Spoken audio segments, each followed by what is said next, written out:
The sun rises on a city in mourning one day after a mass shooting in Jacksonville claims innocent lives.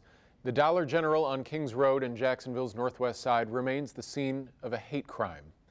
People are hurt, people are sad, people are angry, and no amount of information will bring back the 3 lives who were taken in what police are calling a racially motivated shooting. Saturday afternoon, a young white man with swastikas on his gun murdered 3 people inside of a Dollar General simply because they were black.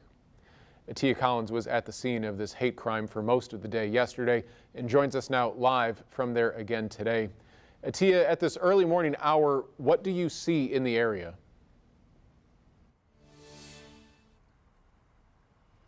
Yeah, Rich, there are still police here on scene at Kings Road. That presence still focused around the Dollar General down at this intersection.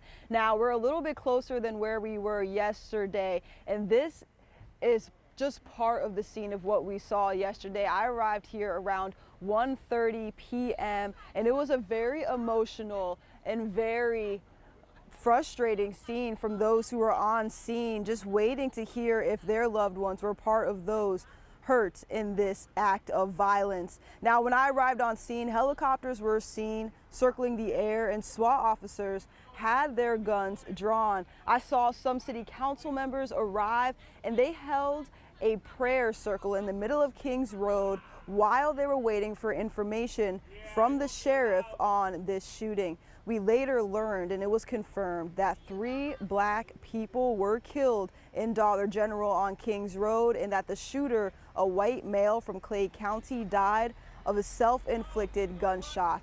Sheriff TK Waters says the shooting was racially motivated. The suspect left a manifesto detailing a hate of black people and that the shooter's rifle had swastikas on it. Now, we had a chance to talk with neighbors who were here on scene, and they reacted to the information that the sheriff shared, and they called this violence heartbreaking. Take a listen. This is beyond sick.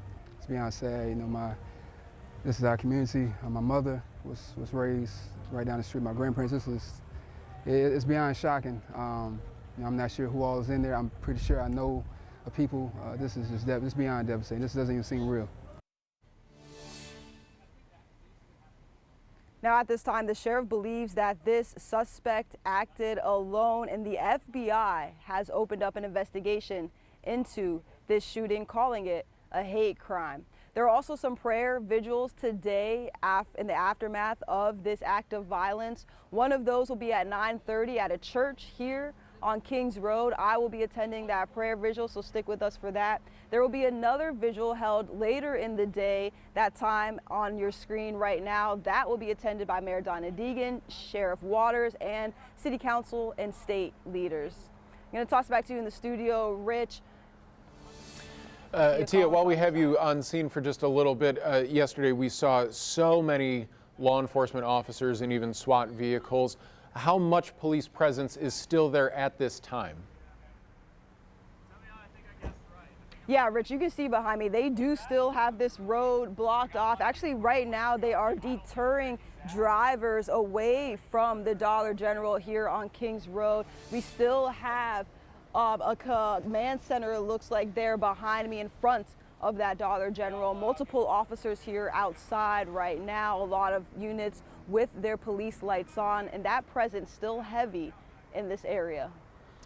And Atia, have you seen people from the community come out this morning? I understand that it's still early and people are going through a grieving process, but have you seen the neighborhood or even students from Edward Waters University, because it's only about a half mile away, any people in the community in that area right now? Yeah, Rich, like you said, right now it's still early, but I did hear a woman who came up here looking to go down Kings Road. She was talking to an officer right here next to us. I heard her call this violence heartbreaking, and I could tell that she was shocked that police are still having a presence in this area in the aftermath of this mass shooting, Rich. Atia Collins live on Kings Road for us this morning. Atia, thank you very much. We'll have more from Atia later in this newscast. And we continue our coverage of the mass shooting and the hate crime in Jacksonville. Here are 3 things to know that we know this morning about the shooting. 3 black people were killed inside of the Dollar General on Kings Road near Edward Waters University just after 1 o'clock yesterday afternoon. Sheriff TK Waters says the gunman was a white man from Clay County whose gun had swastikas drawn on it and who left behind a manifesto indicating he was targeting black people. He turned the gun on himself after killing the 3 victims. The FBI says they are investigating the shooting as a federal hate crime and have opened a federal civil rights investigation into the shooting.